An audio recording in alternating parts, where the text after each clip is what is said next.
Regardez les enfants de Gaza.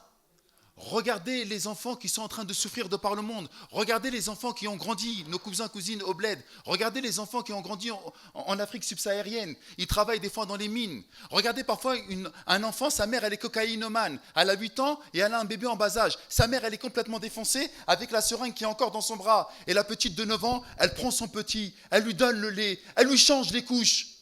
Dans l'adversité, on crée les futurs de demain. Dans l'adversité, dans la résilience, dans l'endurance, on crée la génération de demain.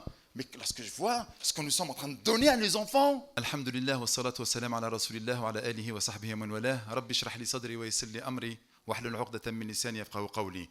Nous venons d'écouter beaucoup d'instruments, beaucoup d'outils qui vont nous permettre bi'idhnillah ta'ala de manière théorique, de façon théorique, à essayer de donner en fait une nouvelle impulsion à notre futur, parce que la jeunesse c'est le futur en fait, en réalité. Et ce que nous sommes en train d'investir, c'est l'investissement sur le futur. Et le prophète alayhi salatu wassalam l'a parfaitement compris. Il y avait des gens très jeunes auprès du prophète alayhi salatu wassalam, dans lesquels il a misé énormément, dans lesquels il a fait en sorte de toujours parler comme s'il parlait à des adultes. Et il est là notre manquement. Lorsqu'on regarde Abdullah ibn Omar, lorsqu'on regarde Abdullah ibn Mas'ud, lorsqu'on voit, subhanallah, Abdullah ibn Abbas qui mettait derrière le prophète, alayhi salatu wassalam, il lui donnait des indications d'adultes. Et malheureusement, nous avons oublié que nos enfants allaient être de futurs adultes. Nous avons oublié de les considérer comme des personnes extrêmement importantes. Lorsqu'on regarde que l'une des plus grandes missions qu'il a donné le prophète, alayhi salatu wassalam, à savoir de préparer le futur État islamique, il a donné à Mus'ab ibn Umayr, un jeune homme de 18 ans, subhanallah, qui venait juste d'être rentré dans l'âge adulte, 18 ans. Et on lui donne quoi ? L'excellence de pouvoir enseigner aux gens de Médine l'islam. Il aurait pu le donner à un éminent compagnon, il ne l'a pas fait, il l'a donné à Mus'ab. Dernière chose également, avant la fin de la vie du prophète, alayhi salam, il lui restait que quelques mois avant de mourir, il avait envoyé, comment il s'appelle, Oussama ibn Zayd, à la tête d'une grande armée. Oussama ibn Zayd, fils d'un esclave affranchi, il n'était même pas arabe, il avait la peau noire. Et Sayyiduna Muhammad sallallahu alayhi wa sallam lui donne cette immense responsabilité. Et lorsque le prophète il est mort, Oussama il est revenu parce qu'il était aux alentours de Médine, il est revenu pour prier sur le prophète et pour l'enterrer. Et Omar suggère à Abu Bakr radiyallahu anhu warda, allez, enlève Oussama, c'est bon, il est jeune, il a 18 ans, c'est pas lui qui va tenir la tête, alors qu'il y a des éminents compagnons là-dedans, il y a Khalid ibn Walid qui est là-dedans, etc. Et là, Sayyiduna Abu Bakr, il a eu l'immense sagesse de répondre, crois-tu que mon premier ordre, c'est de défaire un ordre du prophète ? Et il a gardé son poste. Qu'est-ce qui s'est passé par ces exemples-là? Et je vais parler même pas 10 minutes. On a montré en fait que les jeunes, ils ont toute leur importance dans notre existence. Que les jeunes, ils ont toute leur importance. Regardez les enfants de Gaza.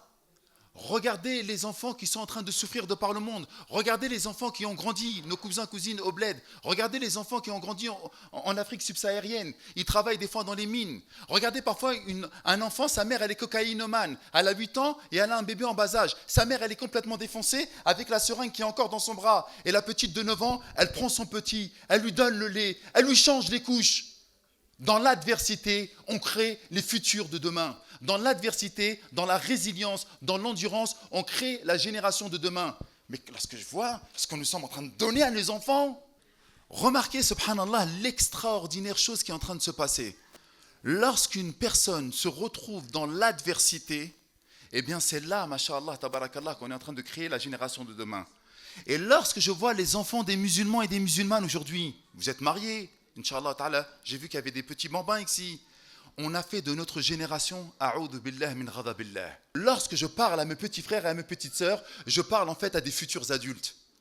Lorsqu'il y a un petit de 16 ans, 17 ans, il me raconte qu'il est fou amoureux d'une fille et qu'on ne veut pas lui faciliter le mariage, t'inquiète, je comprends. Je sais ce qui se passe par la tête. Je sais que tu as besoin, subhanallah, de pouvoir t'introduire dans la vie d'adulte. On le sait tout ça. Et qu'est-ce que nous avons fait de nos enfants? Écoutez bien, hein, c'est très grave. Au lieu de leur donner des modèles dans notre histoire, on leur a donné des modèles qui ne valent rien dans les joueurs de foot, dans les influenceurs, dans les rappeurs, dans les téléphones, dans ces choses qu'on leur a mis dans la poche. Très jeunes, subhanallah, ils ont des téléphones. Et on m'appelle l'imam TikTok. Pourquoi on l'appelle l'imam TikTok? Parce qu'il n'arrête pas de me voir sur TikTok. Qu'est-ce qu'un jeune homme de 11 ans, une jeune fille de 8 ans, 9 ans, 10 ans, qui s'habille comme une Lolita? Pourquoi? Parce qu'on lui a donné un téléphone dans la main. Alors, on peut parler beaucoup de jeunesse, on peut se donner beaucoup d'instruments et beaucoup d'outils, mais en réalité, le changement, il opère déjà avec nous-mêmes. ta petite sœur, ton petit frère, la fille du voisin, tes propres enfants. Nous avons une grande responsabilité devant Allah subhanahu wa ta'ala, une énorme responsabilité. Et si cette responsabilité, ne la prenons pas, Yawm al-Qiyamah, ils viendront nous chercher. Yawma yafirru al-mar'u min akhihi, ce jour-là, l'individu, il fuira son frère. Wa ummihi wa abihi, son père et sa mère. Wa sahibatihi wa banihi, sa femme et ses enfants. La ansaba baynahum, nous dit Allah Yawm al-Qiyamah. Plus de liens de parenté ce jour-là, parce que nous n'avons pas été à la hauteur. Et je finis sur ça. Et là, c'est ma conclusion. Écoutez bien.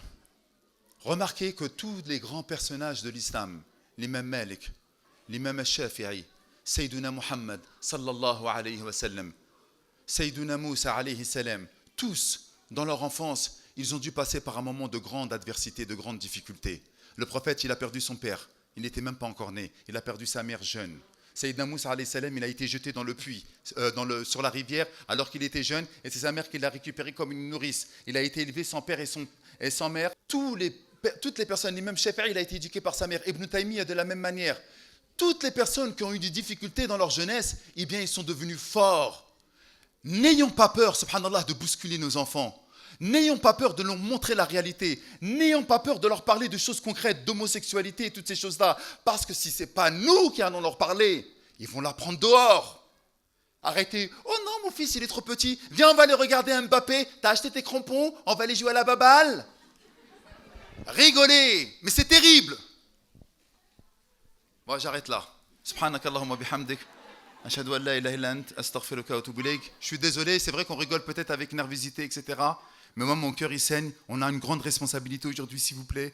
Faites l'effort nécessaire. C'est nos enfants et c'est le futur de demain. Lorsqu'on voit que les personnes ils sont en train de souffrir de par le monde, c'est parce qu'en fait, on n'est pas en train de construire le futur. Le prophète alayhi salam a parfaitement compris qu'il fallait investir dans la jeunesse. Faisons la même chose. هذا والله أعلم. سبحانك اللهم بحمدك أشهد أن لا إله إلا أنت أستغفرك وأتوب إليك.